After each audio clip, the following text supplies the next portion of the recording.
What is up, you guys? Rebatwa2 here, and as promised, I have the newest set review for Generation Next. From the day this video comes out, it'll probably be a couple of days since this set's been released, and I kind of wanted to do a review after the set gets released, rather than before, because it gives you a little bit of a taste as to how good certain cards are. Will any of the rares or commons be as good as you think they are? Are some of the supers and ultra rares as good as you thought they were? So it's good to have a little bit of playtime beforehand, before doing a set review. I think it gives you the most accurate foretelling, because there are still cards that have potential. So yeah, Generation Next. The future is in your hands. Call forth the Arcana Knight. I don't know why the hell this is the cover card. We could even get 5-headed dragon. That'd be pretty cool. But yeah, this card sucks. just to start off right there. So let me switch over to Dueling Book. Bada boom. And then move my face. Okay. So, these are all of the super rares, ultra rares, and noticeable rares and commons that are in the set that I'm going to be talking about. So I'm going to start with the ultras first, because I think they're what most people want to know about. So let's start that off. So first off, just to get it out of the way, we have the two fusions, Arcana Knight Joker and 5-headed dragon. Arcana Knight Joker is just crap. It takes 4 resources to use, and even though we got fusion support in this set, it just isn't good. And it has like the exact same effect as Dark Paladin, except Dark Paladin, while it's weaker, only takes 2 resources, and it can negate as many times on the field as you... Oh, this one negates as well, and you still discard cards. So Dark Paladin is just better. Because if you can't get over 2900, I mean, if you can't get over 2900, then what's the point of playing this card, even though it has higher attack? And then the other fusion is 5-headed dragon, which, while it's bad, and we'll never see play. If we ever get Zane with Future Fusion, I know I posted on Reddit how Future Fusion is banned for a reason. Apparently it got rotted, and would still see play with 5-headed dragon, because it lets you send all these dragons to the graveyard, and you can make use of that via cards like Dark Flare Dragon, Frost and Flame Dragon, Desert Twister, using these different attributes and removing them from play. Okay, on to the actual good ultra rares, or non-fusion, because I really hate fusion cards. We have the 2 best cards in this set, which are Horus the Black Flame Dragon level 8 and Evil Dragon Ananta. Starting off with Horus level 8, this card was the most hyped card in the set. I've got time to play with it. I wanted to play it with level modulation, and apparently it doesn't work. I was told level modulation is bugged, but apparently ignoring the summoning condition of a monster apparently means you can't bring out a monster that can't be special summoned or set, so I don't know why they included those words in level modulation. So you would rather run Horus level 6 over this card, because Horus level 6 is easier to bring out, and can still negate most of the some of the most prevalent spell cards, such as Soul Exchange, Tribute to the Doom, Econ, whereas this only really also negates fusion cards, rituals, Super Rush Headlong, and any rogue spell cards that people might play, such as these new fusion support cards and Ninjutsu Art of Alchemy. Yeah. Evil Dragon Nanta, I think, might actually be the best card in the set now. Even though Reptiles didn't get the best support, this card is crazy. If your opponent mirror walls and you attack, you basically just summon this card. It can't be normal summoner set, and what you do is the special summon that you remove from play all Reptile monsters from your hand, or from your side of the field and graveyard, not from your hand, so that's better. And this card's attack is equal to the number of Reptile monsters that you removed, times 600. And then also, I believe it's a mandatory effect. Yeah, during each of your end phases, destroy 1 card in the field. And even though it's mandatory, it's not bad. So, while people are like, basically all you need to do is remove 1 reptile, and this guy is really good, because if you remove 1 reptile from the graveyard, such as from this guy, and normal summon another reptile, you're really far ahead on board, because you can attack their monster if they get rid of it. They stop the attack with Econ or Windstorm or something like that. You can just end phase pop the monster, or if the attack does go through, you can end phase pop a spell or trap. You can even end phase pop this guy, so you can summon another one in the next turn. Just an overall really strong card for reptile decks, especially with cards like Yugioh for 1850 meters, and we got what was the other reptile they're using? With the Worm Architect that we got in, and all that. I think best card in this set. I wish I accidentally pulled 3 Horuses instead of 3 Evil Dragon Anatas, because I had this really cool balance deck that played Horus with that level modulation, so you can keep bringing it out. But apparently it doesn't work, so now I wish I had Evil Dragons. I pulled 0 so far. Kind of sad. Next we have Card Guard. This card's going to be good for now, and it's going to fall off pretty fast. But when it's normal summon set, or when it's normal summoned, when it's summoned, you place a guard counter on it, except for flip summon, and you get 300 attack. So it's a 1900 beater on board, which is really strong because we haven't had, like, nothing's above 1900 at the moment. I mean, nothing's above 1850 at the moment, without a boost. So it gets 300 attack for each guard counter on it. And once per turn, you can target one other face-up card you control, remove the counter, place it on, and then place it on there, and then if that card would be destroyed, you remove the counter instead. So this card's being played in Horus decks, it's being played in Tomb Kingdom. It has a lot of utility and versatility. First off, it's a really big beater. Second of all, it has the ability to save your guys, which is really cool. I think it's a staple in a lot of decks right now until, you know, we get another main set. Or until GX comes out, which will be a couple days. Fourth off, we have Defusion, probably the best fusion card in the set, or fusion card we have now, just because it enables OTKs, which, because we only have 4,000 life points, this becomes a little bit more prevalent than it originally would. I still hate fusions, so don't ever see me playing a card like this. Same with King of the Swamp. People are hyping, oh, you can search out polymerization. Ooh, why are you playing polymerization in the first place? It's bad. Just don't. Even with GX, you're not really getting any good fusion monsters. You're getting out elemental heroes, which aren't good. You're getting out... no, there are really no other fusion monsters in GX. Ojama King, maybe. But still, you need the 2 Ojamas. But yeah, it's not that great. Next we have Match with Something. It's a really interesting card. It's an 1800 beater, and it has the same spell counter mechanic that all those other spell counter guys have. So whenever your spell card's played, same with your opponent, you place a spell counter on this card. And while its level increases, that really doesn't matter. But you can remove 3 spell counters from this card, then target 1 quick play spell on your target 1 quick play spell on your graveyard, and set it. So while this card may not seem that great, it does have some utility with Econ and Super Rush, which are really prevalent at the moment. So maybe it will see play. There might be a deck based around playing 3 of these. I also have 3 of these, which is pretty cool. Next we have the second to third best card in the set, which is Floodgate Trap Hole. Go for 2 of these at least, 3 max if you can. And it's our next generic staple, such as Econ and Super Rush and Mirror Wall. So when your opponent summons a monster, and this also works for if they summon them at the same time, change that monster to face on defense position, and monsters changed to defense position by this effect cannot change their battle positions. I don't know if you can change them with a card like Bukatayu, which is the next card, but even if you can, you don't want to play this card. So this really locks down your opponent unless they play Tribute Summonable Monsters, which I think almost every deck is running Tribute Summonable Monsters at the moment. So maybe this card isn't as great as you think it is, but if you want to stall, this card's also really good. So yeah, second best card in the set. You get 3 of them. Next is Bukatayu. Flip 1 face down monster on the field into face-up attack position. This was to really give a boost to the Worm archetype, but this card's just not good. I don't think there's much to say about it. It enables flow effects, and that's about it. But it's not worth a card in the deck when we have cards like Floodgate and Mirror Wall and Econ, etc. Those are the ultras. Onto the super rares. Some of them I don't need even really to talk about. Gaia Power. I hate field spells unless they have more effects than just stat boosts. So a field spell like Fusion Recycling Plant, or like I think it's the only field spell card that we have right now that gives other stats or other effects.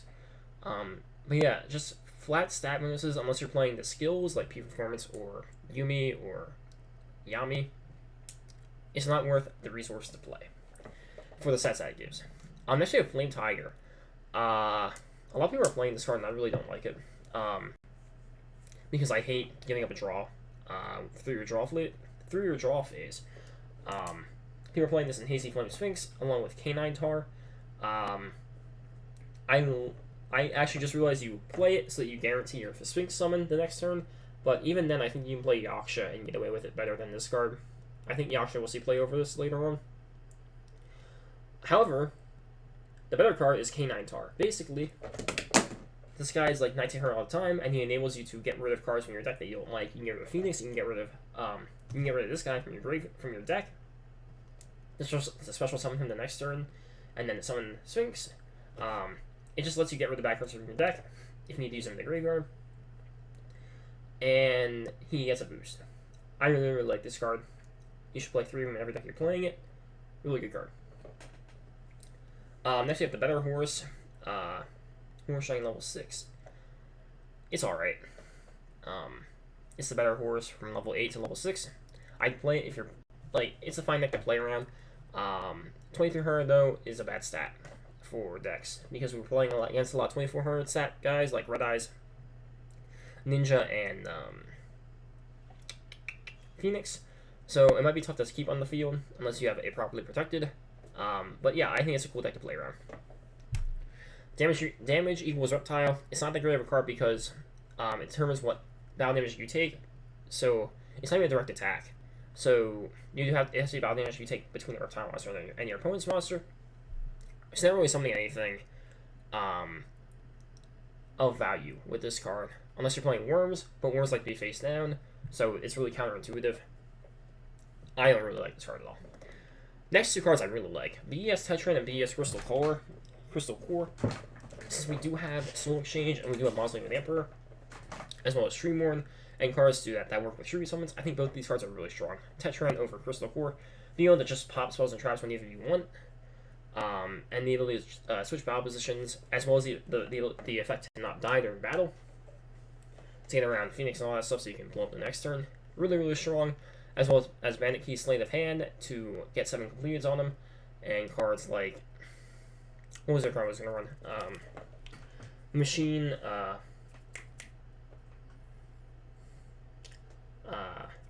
the production plant. Whenever machines destroyed, you you put counters on it, and you can get rid of counters and special summon the machine. Really cool. I really like these cards. I'd pick up at least 2 of these if I were you. There might be a deck around them, which I am working on at the moment. So yeah. Next we have Ninjutsu Art of Alchemy. It's just more draw power from ninjas. Might see play, might not. Ninjas are pretty top tier at the moment, even without it, so I don't think you need it. Maybe if you have 40 cards in deck, you would need this card. Next we have Boxer. I really think this card's cool, but it won't see play. So if you summon it, and you attack a monster, and you destroy it, you get a counter on it. When it has 2 counters or more, you special summon 1 Earth monster from your deck, but that's really, it's alright. Basically, you can also stop its destruction by removing a counter. So you destroy your opponent's monster, they summon the monster to attack you, you keep this guy on the field. Pretty cool. Fusion Recycling Plant, as much as I hate fusions, this card's pretty cool. You have instant access to polymerization, you don't need Fusion Stage anymore. As well as if you do...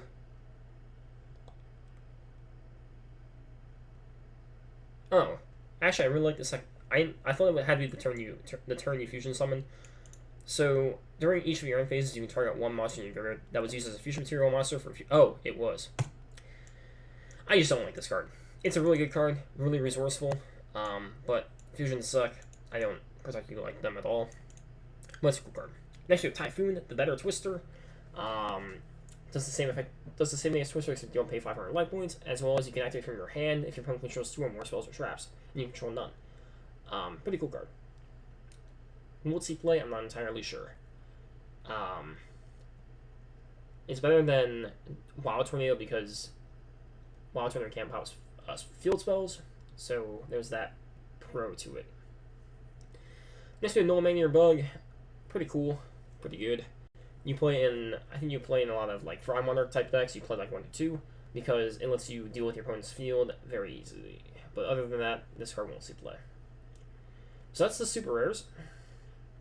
On to the rares and normals I think might see play. First off, let's go with something I don't think we'll see that much play. We just have our more budget archetype of the main box, which is Worms. Our most recent one was Naturius, and those saw a lot of play through free-to-play players. This deck is alright because we got some Reptile support, we got Book of Tayu, but I just don't see it being good. I really don't want to talk about any of these cards because I don't think we have War Apocalypse, which destroys Spiral Trap, which I think is the best one. But overall, I don't see it being good. Aside from Evil Dragon Anata, which you can just play a regular Reptile deck, and it's fine. Next we have something to counter reptiles, which I think would be pretty cool side deck cards. In some tournaments, I'll do best 2 out of 3 with a 5-card side deck. 5-card side deck. Sworn Alligator. If you're playing Soul Exchange, you can tech this guy in as a side deck card. And if you're playing against reptiles, rip. Yeah, I should have done some activity. And if you're playing against reptiles, you can tribute summon him. Use a Soul Exchange to tribute summon their monster, their reptile, and then you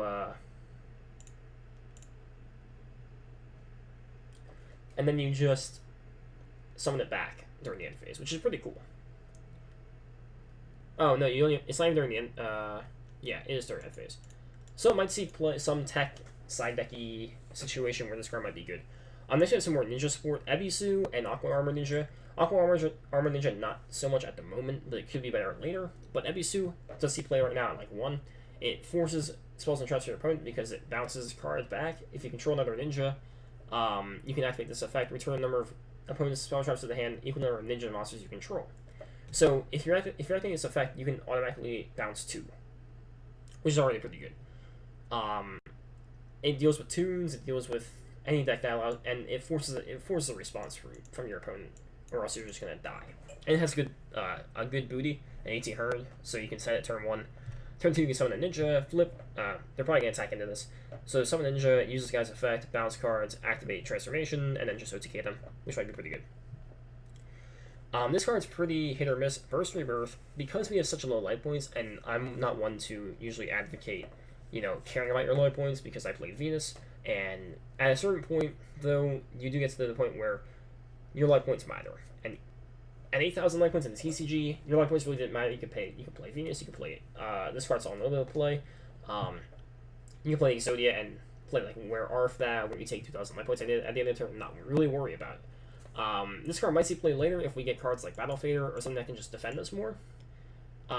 So just hold on to at least 3 of them in case. Next, we have our budget player's Mirror Wall, which is half counter.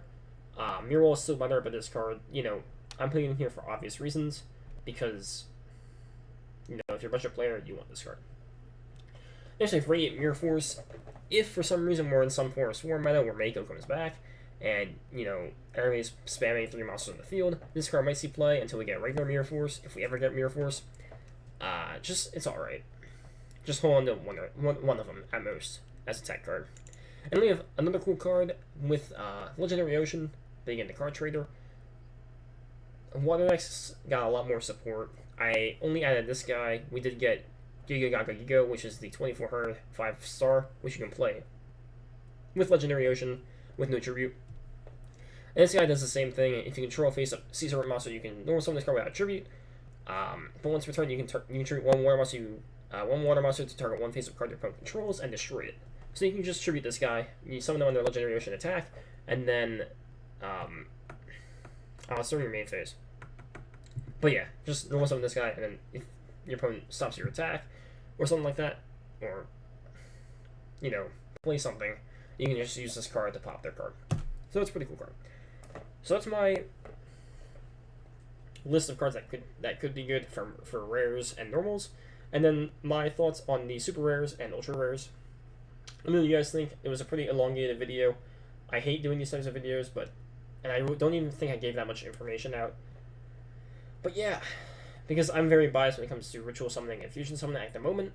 So yeah, let me know what you guys think. Next video will be about Yu-Gi-Oh! GX probably, and the cards we get from Legendary Duelists.